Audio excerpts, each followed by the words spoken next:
오늘 우리에게 주신 말씀 열왕기하 19장 14절에서 28절입니다. 히스기야가 사자의 손에서 편지를 받아보고 여호와의 성전에 올라가서 히스기야가 그 편지를 여호와 앞에 펴놓고 그 앞에서 히스기야가 기도하여 이르되 그룹들 위에 계신 이스라엘의 하나님 여호와여, 주는 천하 만국의 홀로 하나님이시라. 주께서 천지를 만드셨나이다. 여호와여 귀를 기울여 들으소서. 여호와여 눈을 떠서 보시옵소서. 사내립이 살아계신 하나님을 비방하러 보낸 말을 들으시옵소서. 여호와여, 아수르 여러 왕이 과연 여러 민족과 그들의 땅을 황폐하게 하고 또 그들의 신들을 불에 던져 싸우니 이는 그들이 신이 아니요 사람의 손으로 만든 것 곧 나무와 돌뿐이므로 멸하였나이다. 우리 하나님 여호와여, 원하건대 이제 우리를 그의 손에서 구원하옵소서. 그리하시면 천하 만국이 주 여호와가 홀로 하나님이신 줄 알리이다 하니라. 아모스의 아들 이사야가 히스기야에게 보내 이르되 이스라엘 하나님 여호와의 말씀이 내가 아수르의 왕 사네립 때문에 내게 기도하는 것을 내가 들었노라 하셨나이다. 여호와께서 아수르 왕에게 대하여 이같이 말씀하시기를 처녀딸 시온이 너를 멸시하며 너를 비웃었으며 딸 예루살렘이 너를 향하여 머리를 흔들었느니라. 내가 누구를 꾸짖었으며 비방하였느냐? 누구를 향하여 소리를 높였으며 눈을 높이 떴느냐? 이스라엘의 거룩한 자에게 그리하였도다. 내가 사자들을 통하여 주를 비방하여 이르기를 내가 많은 병거를 거느리고 여러 산 꼭대기에 올라가며 레바논 깊은 곳에 이르러 높은 백향목과 아름다운 잣나무를 베고 내가 그 가장 먼 곳에 들어가며 그의 동산의 무성한 숲풀에 이르리라. 내가 땅을 파서 이방의 물을 마셨고 나의 발바닥으로 예굽의 모든 강들을 말렸노라 하였도다. 내가 듣지 못하였느냐? 이 일은 내가 태초부터 행하였고 옛날부터 정한 바라. 이제 내가 이루어 너로 견고한 성들을 멸하여 무너진 돌무더기가 되게 함이니라. 그러므로 거기에 거주하는 백성의 힘이 약하여 두려워하며 놀랐나니 그들은 들의 채소와 푸른 풀과 지붕의 잡초와 자라기 전에 시든 곡초같이 되었느니라. 내 거처와 내 출입과 내가 내게 향한 분노를 내가 다 아노니. 함께 읽겠습니다. 내가 내게 향한 분노와 내 교만한 말이 내 귀에 들렸도다. 그러므로 내가 갈고리를 내 코에 꿰고 재갈을 내 입에 물려 너를 오던 길로 끌어 돌이키리라 하셨나이다. 아멘.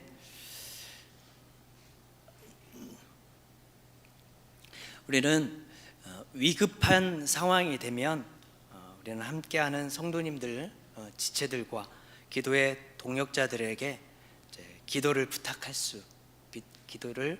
부탁할 때가 있습니다. 누군가를 위해 기도한다라는 것은 참 고마운 일입니다. 그리고 참으로 큰 힘이 됩니다. 하지만 더욱 중요한 것은 오늘 본문 말씀에 보면 기도의 당사자인 내가 주님 앞에 서는 것이 무엇보다 중요하다라는 것입니다. 하나님은 우리가 직접 기도하는 것을 기다리시고 기뻐하시는 하나님이십니다. 그렇다면 오늘 하나님께 우리가 어떻게 기도해야 할 것인지를 오늘 말씀을 통해 함께 나눠보도록 하겠습니다. 아수르의 왕이 나옵니다. 아수르의 왕은 아주 집요하게 히스기야 왕을 이제 항복할 것을 요구했습니다. 아수르의 왕이 항복을 강요하는 편지를 썼는데 이 전의 말씀이 10절과 13절의 내용을 보면 어떤 내용인지를 알 수 있습니다. 간략하게 소개하면 이렇습니다. 히스기야, 네가 믿는 하나님, 내가 의지하는 하나님, 그 하나님이 예루살렘을 이 전쟁에서 보살피겠다라고 믿느냐? 그걸 믿냐? 속지 말라 이렇게 얘기합니다. 믿지 말아라. 속아 넘어가지 마라. 주변 나라들을 봐라. 다 우리한테 멸하지 않았느냐? 그런데 너만 구원받을 수 있다고 생각하느냐? 너만 구원받을 거라고 여기느냐? 그걸 믿느냐? 나의 선왕들이 멸망시킨 고산, 하란, 에덴 족속들, 그 나라 신들이 그들을 건졌느냐? 그들의 왕들이 다 어디 갔느냐? 이런 편지에 내용을 쓴 겁니다. 믿지 마라. 다 우리가 진멸했던 것을 너희는 모르느냐? 네가 모르느냐? 이런 항복의 강요를 편지받았을 때 얼마나 모욕적이었을까요? 얼마나 마음이 찢어졌을까요? 하나님을 비방하는 편지였습니다. 그래서 히스기야가 정말 분노가 일어나는 겁니다. 근데 그 분노는 일반적인 분노가 아니라 거룩한 분노로 나타납니다. 하나님의 성전에 올라가서 그 비방의 편지를 펼쳐놓고 기도하기 시작한 겁니다. 여기서 중요한 것은 아까 거룩한 분노라는 표현을 했는데 그 이유가 있습니다. 여러분 같으면 어떻게 기도하시겠습니까? 그 편지를 욕할 수도 있겠죠. 하나님 이렇게 비방할 수 있습니까? 그런데 왜 일반적인 분노가 아니라 거룩한 분노인 이유는 히스기야가 가장 먼저 하나님을 찬양했기 때문입니다. 찬양의 기도가 있었기 때문입니다. 그 찬양의 내용은 어떤 내용입니까? 하나님의 위엄과 권세, 하나님의 긍휼하심과 자비하심에 대한 그런 찬미였어요. 14절과 우리 15절 말씀 함께 읽겠습니다. 시작. 히스기야가 사자의 손에서 편지를 받아보고 여호와의 성전에 올라가서 히스기야가 그 편지를 여호와 앞에 펴놓고 그 앞에서 히스기야가 기도하여 이르되 그룹들 위에 계신 이스라엘의 하나님 여호와여, 주는 천하 만국의 홀로 하나님이시라. 주께서 천지를 만드셨나이다. 아멘. 오늘 성경 본문을 이 14절 15절만 읽어도 됐을 겁니다. 여러분, 우리의 삶을 깊이 들여다보면 여러 가지 난관들이 있습니다. 여러 가지 역경들이 있고 순탄치 않는 일들이 너무나도 많이 있습니다. 그러나 우리 믿음이 하나님 앞에 설 때면, 우리 하나님 앞에 나아갈 때면 찬양의 기도로 나아가는 모습이어야 된다는 겁니다. 왜 그렇습니까? 하나님은 찬양받기에 합당하신 하나님이시기 때문에 그렇습니다. 하나님이 우리를 지으셨고 뿐만 아니라 우리를 죄에서 구속하신 구원의 하나님이시기 때문입니다. 하나님이 하신 일들, 그 안에서 드러나는 하나님의 그 놀라운 성품들을 우리가 묵상할 때면 우리는 하나님을 찬양하지 않을 수가 없어요.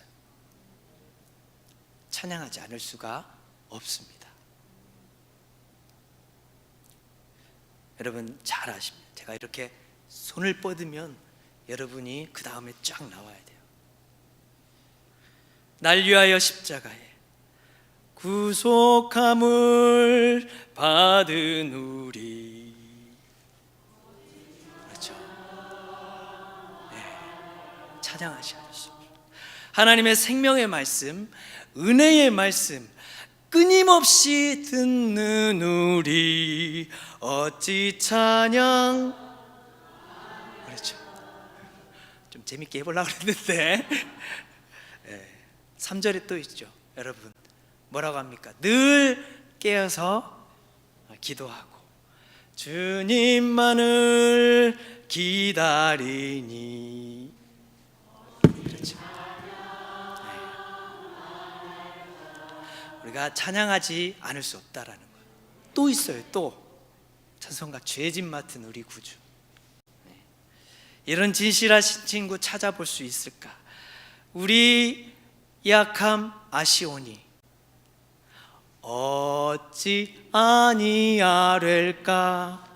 마찬가지예요. 찬양하지 않을 수가 없다라는 뜻이잖아요. 어찌 찬양하지, 어찌 아니하될까. 그러니까 그러나 여러분, 문제는 뭐죠? 문제는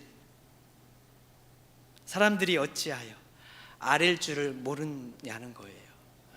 어찌 아랠 줄을 어찌 왜 찬양하지 않느냐, 왜 기도하지 않느냐, 아랠 줄을 모르냐는 겁니다. 솔직히 저도 마찬가지입니다. 이렇게 주의 말씀 설교를 준비하고 은혜 받고 이렇게 찬양팀과 함께 찬양하니까 이렇게 찬양을 이렇게 두 손 들어 찬양하죠. 우리가 삶 속에서 나가면 푹 찌르면 아파 그러지 할렐루야 안 나오더라고요, 자주. 괜히 시비 걸면 화딱지가 나지 찬양이 나오지 않습니다. 우리의 현실입니다. 그러나 우리가 하나님 앞에 서면 정말 주님을 묵상하면서 주님을 바라볼 때면 우리가 찬양하게 되는 줄 믿습니다. 우리가 하나님을 찬양해야 하는 또 다른 이유가 있습니다. 우리는 하나님이 당신의 영광을 드러내시려고 우리를 친히 만드신 존재들이라는 겁니다. 시편에 그렇습니다. 시편에 보면 하나님을 찬양하라는 그런 명령이 200번 넘게 나옵니다. 하나님을 찬양하라, 하나님의 명령이 200번이에요. 200번. 지난주에 청소년부 설교 말씀이 시편 150편 1절에서 6절 말씀이었는데, 하나님을 찬양하라, 할렐루야라는 이 1절에서 6절까지 할렐루야가 몇 번을 나오냐면 13번이 나옵니다. 이 짧은 구절에 하나님을 찬양하라가 13번이 나와요. 그만큼 찬양은 우리의 의무이면서 우리의 삶의 목적이라는 겁니다. 그러므로 우리 모든 기도에 앞서 하나님을 높여드리는 찬양의 기도를 먼저 해야 되는 이유가 바로 오늘 말씀에 우리에게 말씀하고 있는 것입니다. 우리가 영적인 민감함을 가지고 우리를 둘러싼 이런 일상과 자연을 우리가 바라볼 수 있다면 사소한 것에도 우리가 하나님을 높이는 수많은 찬양의 이유를 우리는 발견할 수 있을 줄 믿습니다.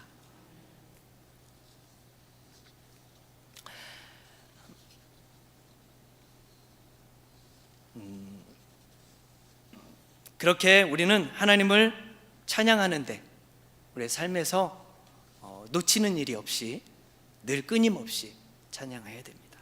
그렇게 히스기야는 찬양의 기도를 드린 다음에 그리고 나서 자신의 위급한 상황을 이제 하나님께 아뢰게 되는 겁니다. 순서가 그만큼 다르죠.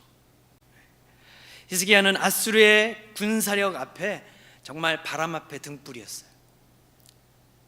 바람 앞에 등불과 같은 그런 나라를 위해서 기도한 겁니다. 아수르가 교만함과 그런 자고함에 빠져서 하나님의 이름을 모독한 하나님의 대적인 것을 히스기야는 고발했습니다. 하나님께.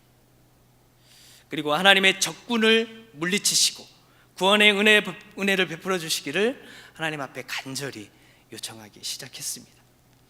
여러분, 그렇습니다. 우리는 필요한 일에 대해서 필요한 일들을 우리가 하나님 앞에 적극적으로 사소한 것부터 구체적으로 낱낱이 기도하는 여러분 되시기를 바랍니다. 그런데 여러분, 모든 것을 이렇게 감찰하고 계시고 아시는 하나님이 왜 굳이 우리가 이렇게 기도해야 하는가? 굳이. 여러분, 그것은 너무나도 간단합니다. 하나님은 우리와 아주 깊고 친밀한 관계를 원하시기 때문입니다. 우리와 함께 하기를 원하시는 하나님이시기 때문에 내가 너와 함께 하기를 원한다. 그게 기도에 있다는 사실. 부모와도 같지 않습니까? 부모는 자녀에게 일어나는 일들에 많은 관심을 갖습니다. 자녀들이 학교에서 있었던 일들 함께 이야기할 때 자녀와 부모의 그런 관계는 더 돈독해지죠. 돈독해지고 우리는 기도를 통해서 이렇게 하나님 아버지와 깊은 사귐의 관계를 갖게 되는 겁니다. 이렇게 우리에게 일어나는 일들을 더 자주, 더 오래 하나님과 우리가 나눌수록 하나님과의 우리의 관계는 더 친밀해지고 가까워지게 된다는 사실을 여러분 꼭 기억하시기 바랍니다. 그러면 우리는 기도하지 말라고 해도 하나님 앞에 나아가게 됩니다. 우리가 기도할 때 하나님은 신실하게 응답해 주시는 하나님, 그 하나님을 늘 우리가 또 만나게 되고 또 주 안에서 복된 삶을 누리는 여러분의 복된 하루하루 되시기를 축복합니다. 기도하시겠습니다. 살아계신 하나님, 감사합니다. 오늘도 우리에게 귀한 삶으로 또 이렇게 주님 전에 나와 예배케 하시고 또 삶 가운데서 주님을 만나는 자리로 나아올 수 있는 귀한 은혜 주심을 감사합니다. 하나님, 우리의 삶 가운데서 늘 하나님을 찬양하며 주님을 바라며 아뢰며 기도함으로 하나님 더욱더 주님과의 친밀한 그런 관계 안에서 주님을 높여드리는 아름다운 우리의 삶이 될 수 있도록 주님 인도하시고 함께하여 주시옵소서. 거룩하신 예수님의 이름으로 기도드리옵나이다. 아멘. 이제는 우리 주 예수 그리스도의 은혜와 하나님의 사랑과 성령님의 감화 감동 위로하시는 역사가 하나님을 찬미하며 찬송하며 주께 영광 돌리며 나아가기를, 찬양으로 기도하고 말씀으로 기도하고 늘 언제나 삶 가운데서 주님과 함께하기를, 기도로 나아가기를 다짐하는 주의 자녀들 머리 위에 이제로부터 영원토록 함께하옵시기를 간절히 축원하옵나이다. 아멘.